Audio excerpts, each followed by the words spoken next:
Hola. Buenas tardes, maestro. ¿Dónde andaban que no se conectaban? Haciendo un examen de, ¿cómo se llama? De ciencias sociales. ¿El examen? Sí, ¿Y Cris ya no volvió? aquí estoy. Ah, perdón. Bien, entonces, ¿quién empieza para ponerles puros dieces?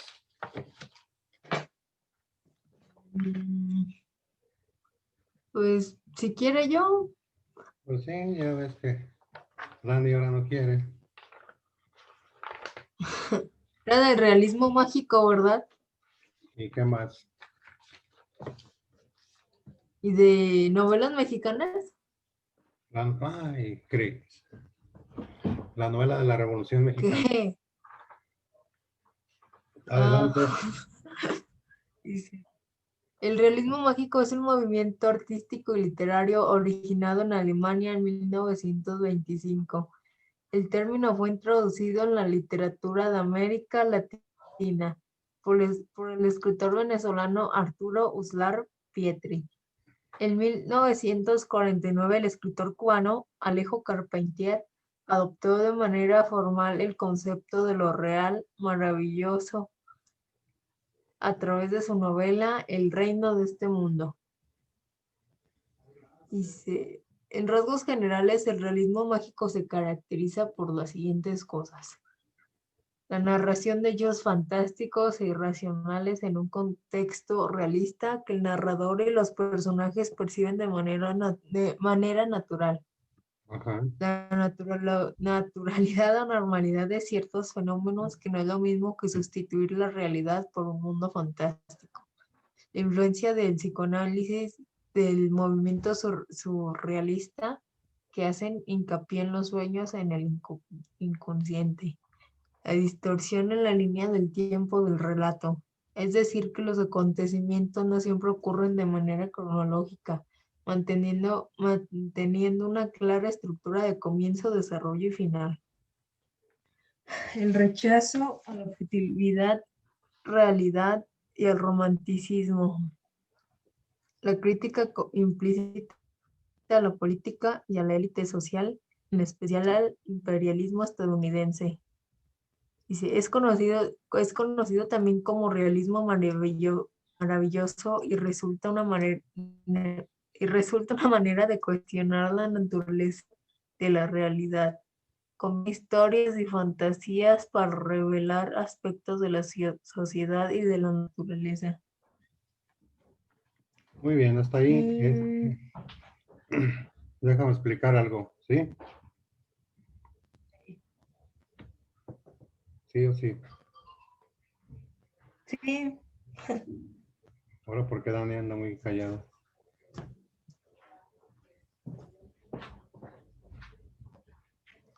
Dani. ¿Sí andar ahí? Pasó, profe. Ah, Sí, sí estoy. Es que no lo escuchaba porque no tenía el micrófono prendido. Y yo hable y hable. Dale. Perdón, profe. No, que vamos a explicar un poquillo y luego le seguimos. El psicoanálisis es una corriente psicológica que surge a fines del siglo XIX, principios del XX con Sigmund Freud, y tiene como finalidad el estudio y explicación de los sueños. Eso va a influir en el realismo mágico, ¿no? La libre interpretación de la persona para poder identificar determinado problema psicológico que puede ser una fobia, un complejo, un trauma, una paranoia, y fue tan famoso que se incluyó en la literatura por parte de autores que mezclaron este tratamiento curativo de la mente con lo literario.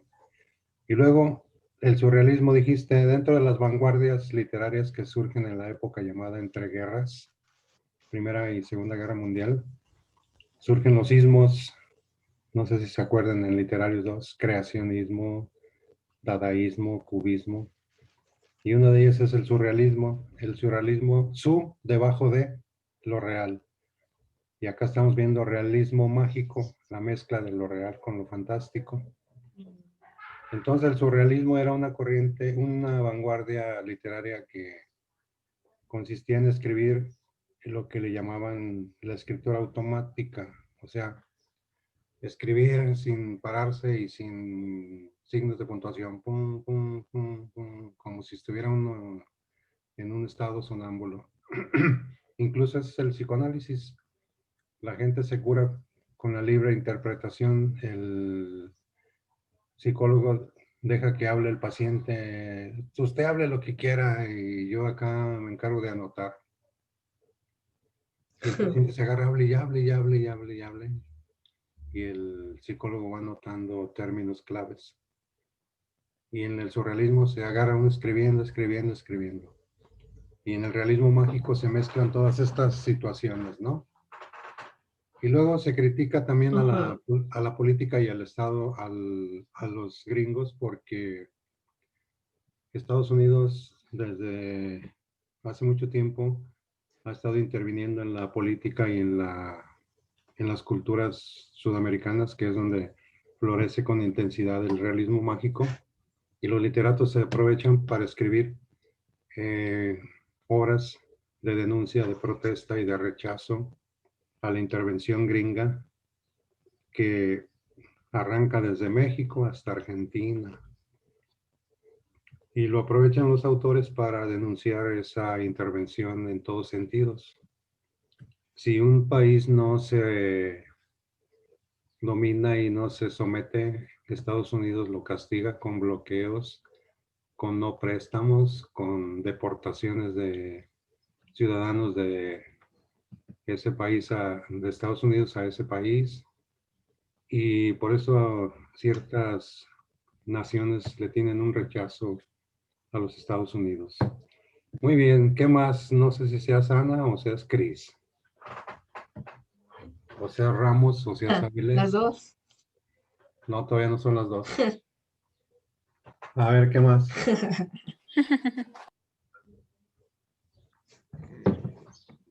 Voy. No. O le damos chance mientras a Dani.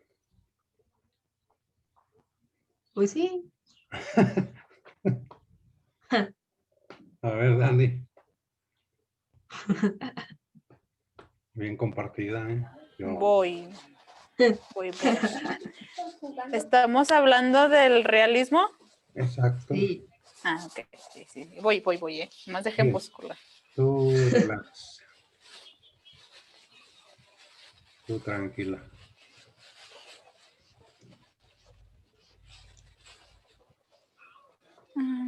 Y ahorita no se conectó el Don. ¿Mario? No. ¿O no tiene clase con ustedes? Aparte Sí, matemáticas y física. ¿Y no entró? No. No. ¿Y tuvieron examen o no lo habían hecho? Sí, tuvimos exámenes. Acá. Listo, profe. Adelante.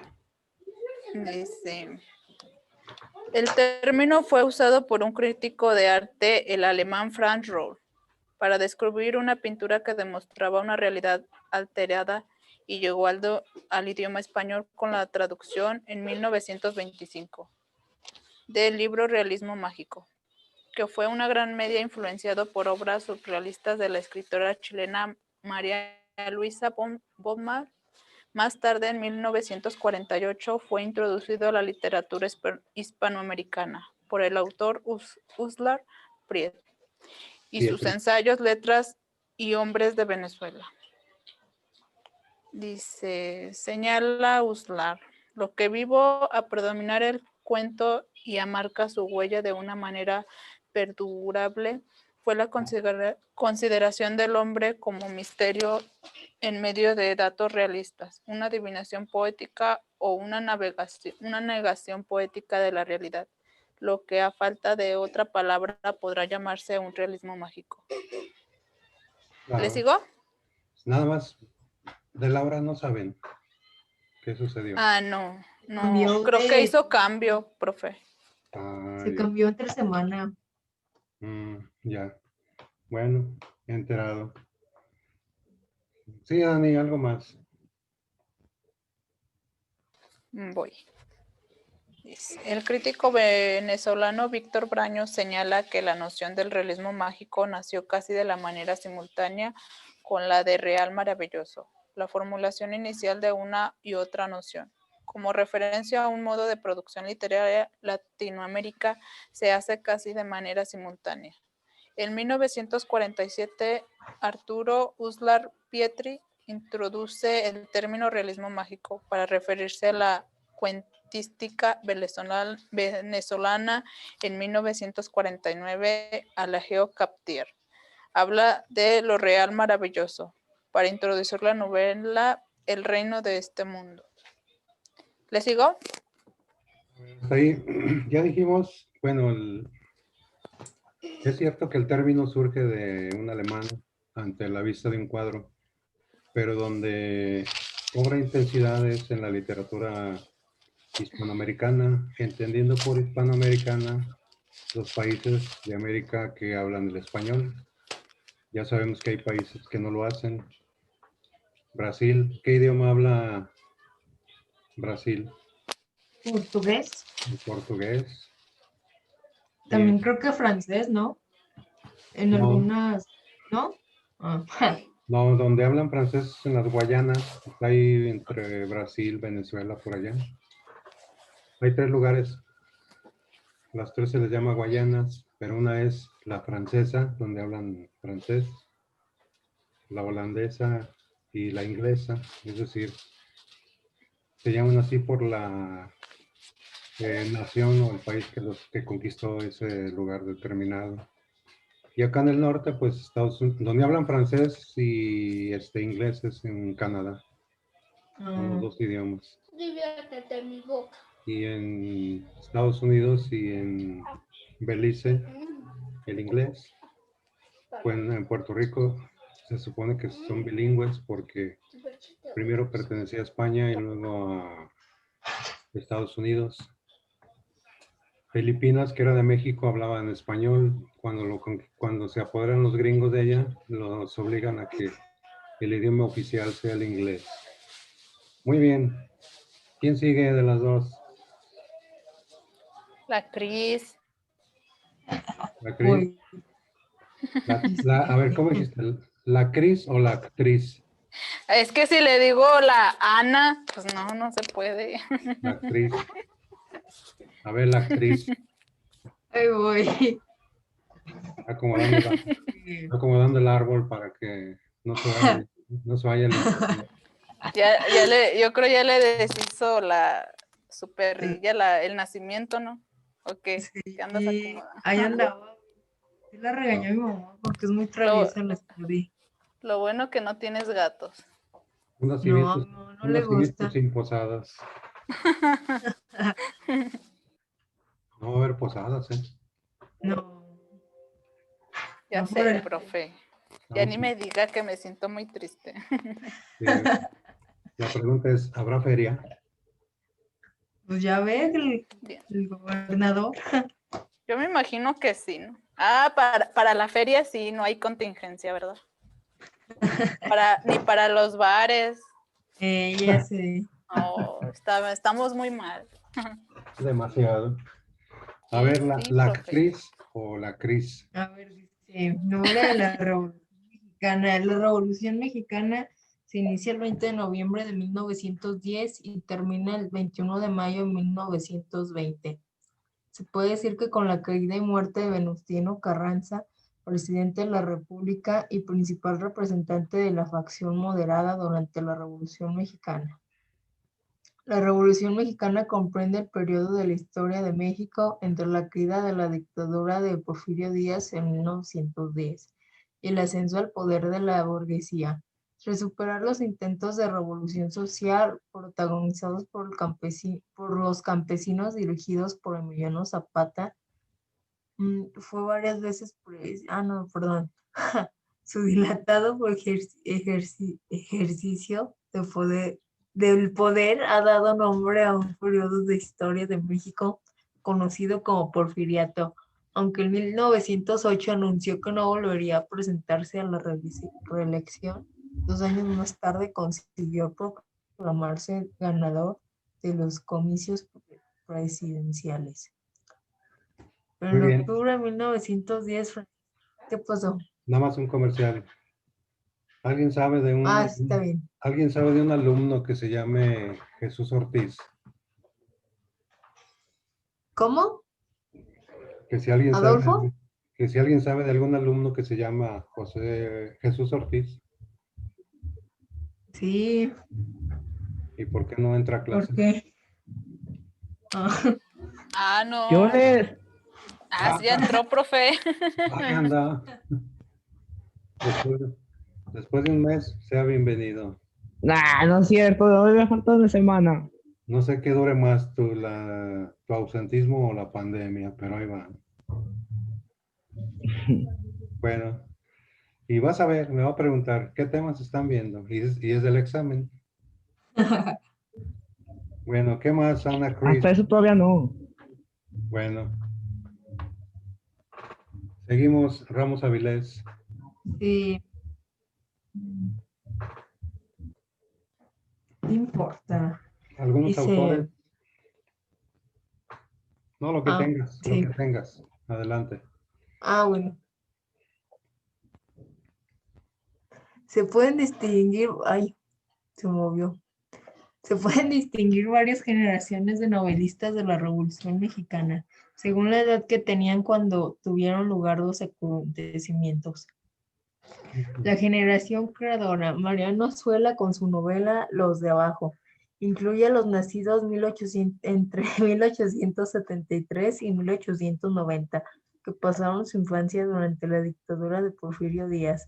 Se entusiasmaron con los ideales de la política de Francisco I. Madero y aplaudieron la caída del dictador, pero la revolución fue para ellos una desilusión al ser testigos de actos de barbaridades que se cometían en nombre del pueblo.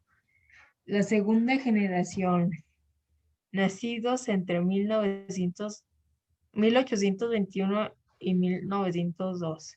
Estos autores eran niños o adolescentes cuando comenzó la revolución, tuvieron que interrumpir sus estudios por la guerra y se formaron en los campos de batalla. Tomaron parte en el conflicto y se identificaron plenamente con la revolución. Sus obras reflejan una ideología política de izquierda y los resultados de la revolución no les los resultados de la revolución no les desilusionaron. A ver, un minutillo, please. ¿Sí sabías Ajá. sí sabías que era tu paisano, Mariano Azuela? ¿Quién? Era tu paisano, Mariano Azuela, el que escribió Los de Abajo, No sabía. de Lagos de Moreno, Jalisco. Ah, ¿Tú de dónde eres, Ana Cris? de allá de... ¿Que no eran de San Julián? ¿Quién? No, tú. Sí, también. ¿Tú eres de San Julián? Ey, Jalisco. sí. Y Mariano Azuela era de Lagos, por eso era tu paisano, el escritor de Los de Abajo. Se llama así por la clase baja, o sea, la clase, en aquellos días, la clase campesina, que era la que predominaba en nuestro país y vivía en condiciones muy duras. Durante la dictadura de Porfirio Díaz, el peón le llamaban, eran gente que vivía en haciendas. En aquellos días, México estaba distribuido en haciendas, por eso aquí en León hay colonias que tienen todavía ese nombre. Por ejemplo, la escuela, ¿en qué colonia está? Nuestro Instituto Renacimiento, ¿en qué colonia está? ¿Cómo se llama? ¿Echeveste? Pero completo, Hacienda Echeveste. Sí. ¿Sí se acuerdan? Sí, más o menos. Porque así estaba distribuida el territorio con haciendas. Hay otra, ¿no? Hacienda Arriba, que es para allá como para la sierra, algo así. Más para allá de la Patiña. Exacto, sí se llama Ciudad Hacienda Arriba. Sí, 100 de arriba. Y hay Puro otra, cerro. exacto, hay otras, ¿no? Hacienda, el Potrero. Entonces, durante el Porfiriato estaba distribuido el territorio en haciendas y había haciendas muy grandes según la riqueza del dueño, donde a veces había hasta más de 1,000, 2,000, 3,000 habitantes. Incluso cada hacienda tenía su escuela, su cárcel, su templo, y ahí trabajaban los peones en condiciones muy duras, y existía la tienda de raya. Llegaba el fin de semana y les pagaban. Se llama tienda de raya porque normalmente el campesino no sabía leer ni escribir, y cuando le pagaban, en vez de firmar, ponía una raya de que ya le habían pagado. No sé si actualmente hayan ustedes escuchado la raya, sinónimo de paga. Ah, qué hijo tengo tan entrón y salillón del cuarto. ¿No lo vieron?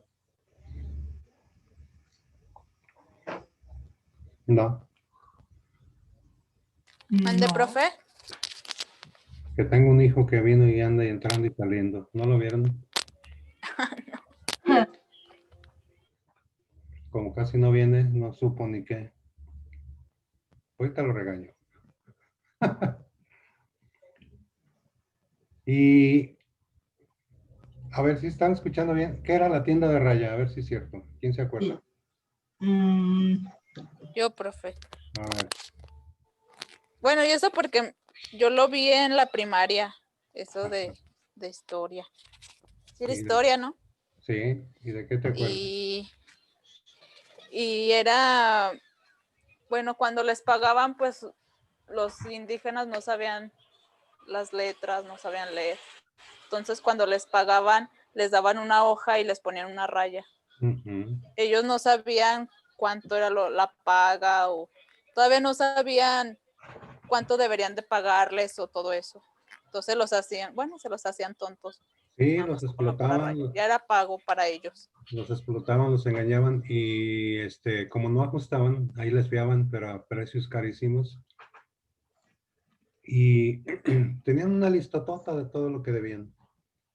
Y como en aquellos días el mexicano tenía un promedio de vida bajo, 35, 40 años, cuando moría, automáticamente la deuda pasaba al hijo mayor.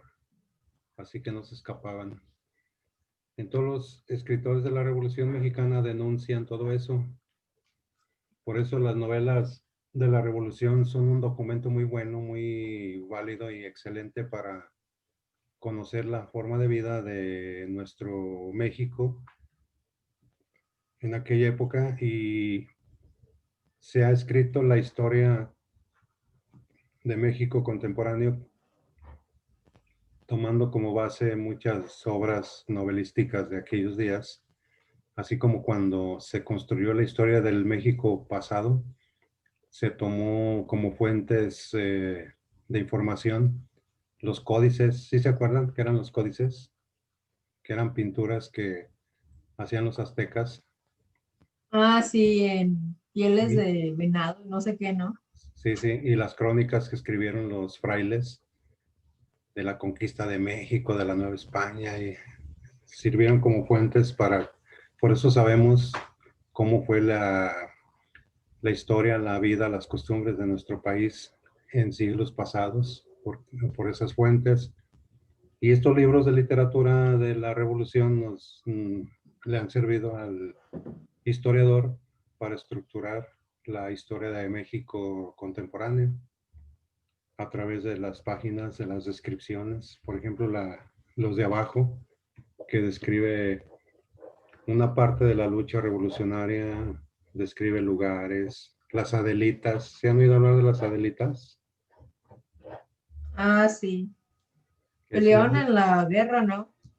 que si Sí. Adelita se fuera con 8. Ah, no, ¿verdad? Con otro. Pues hace poco salió una serie de eso, ¿no, profe? Sí, sí, sí. Y se llama Pero no se llamaba algo de la revolución, era Era de una mujer, la biografía de una mujer y hablaba todo eso del porfiriato en esas épocas. Sí, son series muy buenas, sí, instruyen. Se le llama las Adelitas o las soldaderas a las mujeres que seguían a su Juan, a su revolucionario en las guerras de campaña. Y se llaman Adelitas porque sí existió realmente una Adela que andaba en la revolución y cuentan que era muy brava y muy entrona. Y a raíz de su nombre, pues ya por extensión a todas las soldaderas o estas mujeres se les llamó así, las Adelitas. Nunca bailaron una canción de esas en los festivales de las escuelas del 20 de noviembre. Y a continuación, la alumna Ana Cris del grupo de Quinto B, junto con el alumno Mamerto de la Penca, van a bailar las Adelitas. Y empezaba Cris con sus trenzas.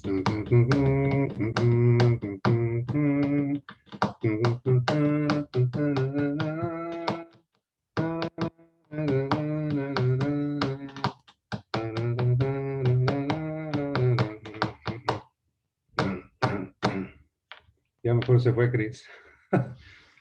¿Tú nunca bailaste, Dani, de esas? Sí, en ¿Verdad la que sí? primaria. Deja ver si La- Jesús Ortiz ya cachó de qué estamos hablando.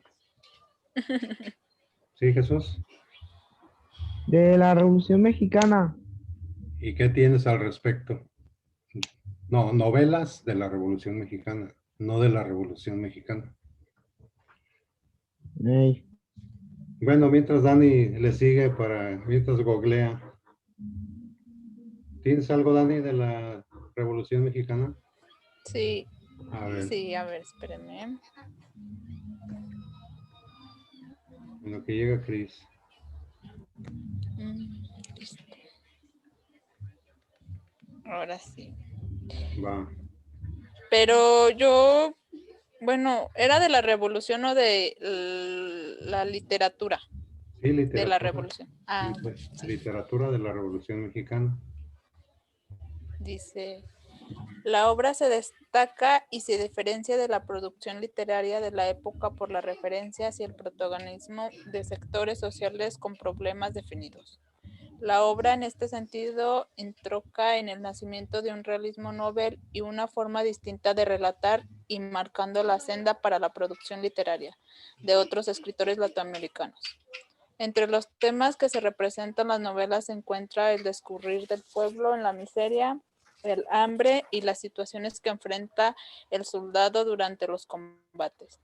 Aguilera Navarrete cita a Luis Leal, quien señala el periodo fuerte de la literatura se encuentra en 1928 y 1940, momento en Bien. que aparece un gran número de piezas literarias sobre la revolución. La Revolución Mexicana Es- fue Ay, voy, Te agachan un traguillo de Square. La Revolución Mexicana fue un parteaguas, se le llama así cuando se dan dos divisiones en la historia o en algo, antes de y después de. Y marcó toda una época porque termina con una serie de años que se vivieron durante una dictadura que se ejerció bajo el poder de Porfirio Díaz Mori. 30 años en el poder con gente ya grande de edad que a veces hasta se les olvidaba. Por ejemplo, aunque no lo crean, había presidentes municipales que hasta se les olvidaba que seguían siendo presidentes ya de tan viejos y de que no había elecciones. Y los jóvenes que se preparaban, muchos de ellos iban a Francia a prepararse, querían un cambio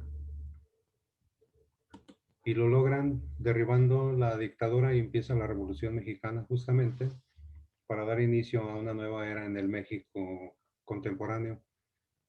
Y dentro de las figuras claves, los novelistas o escritores jugaron un papel muy determinante al poner en tela de juicio la sociedad de aquellos días.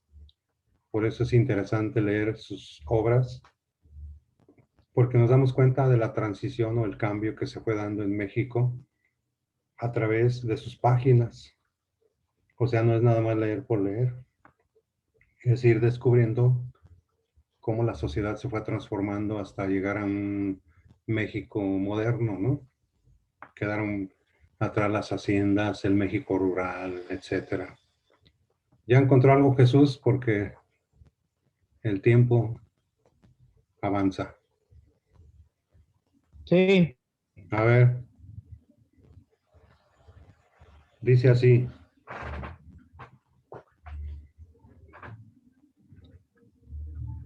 dice,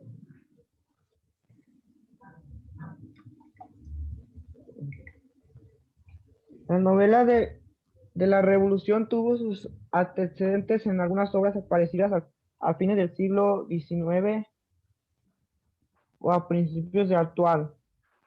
Ah, Se recuerdan al respecto La Bola en 1887 de Emilio Rabasa, Tomochic y 1892 de Heriberto Frías, La Parcela en 1898 de José López Portillo y Rojas y una pieza de teatro de Federico Gamboa, La venganza de la gleba en 1905, pero si tales son las obras precursoras.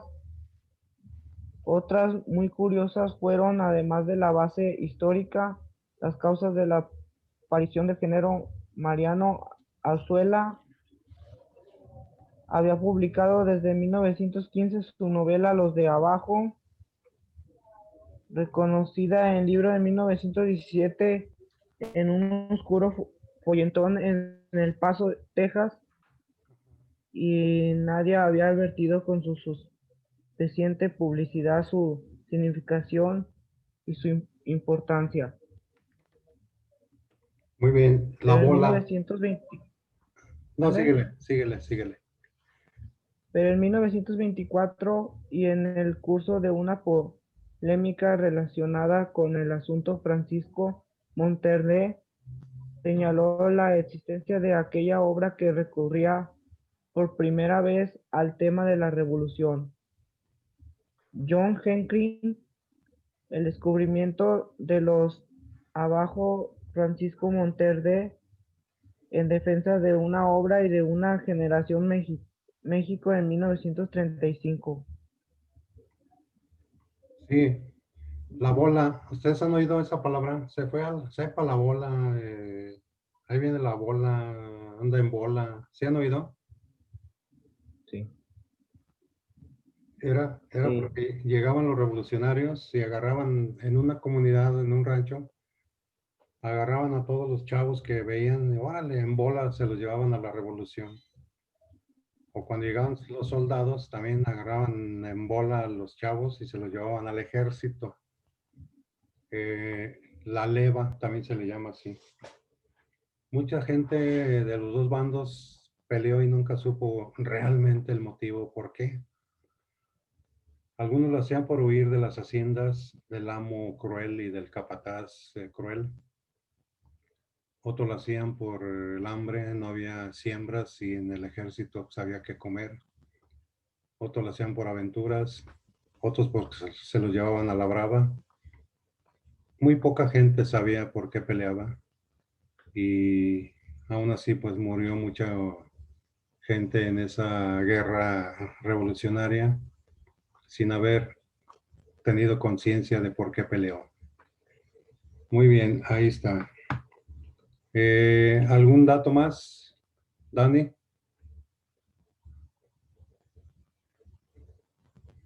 ¿Le sigo, profe?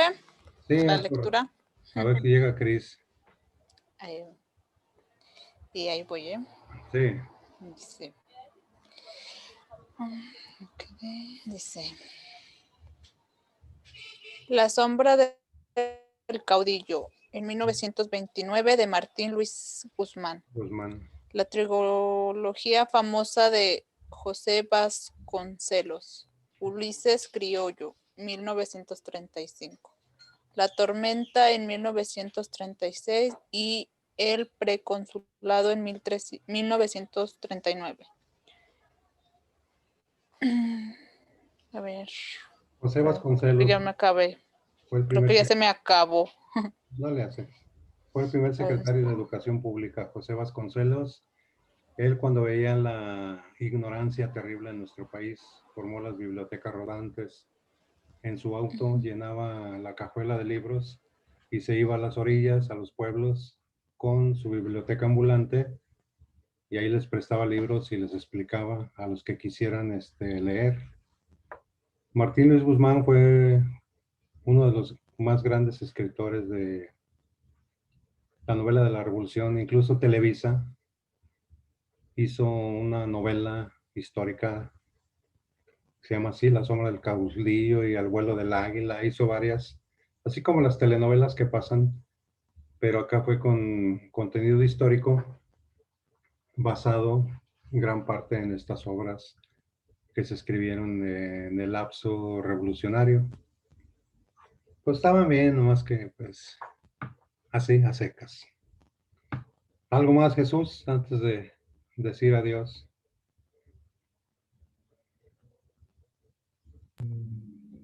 Eh,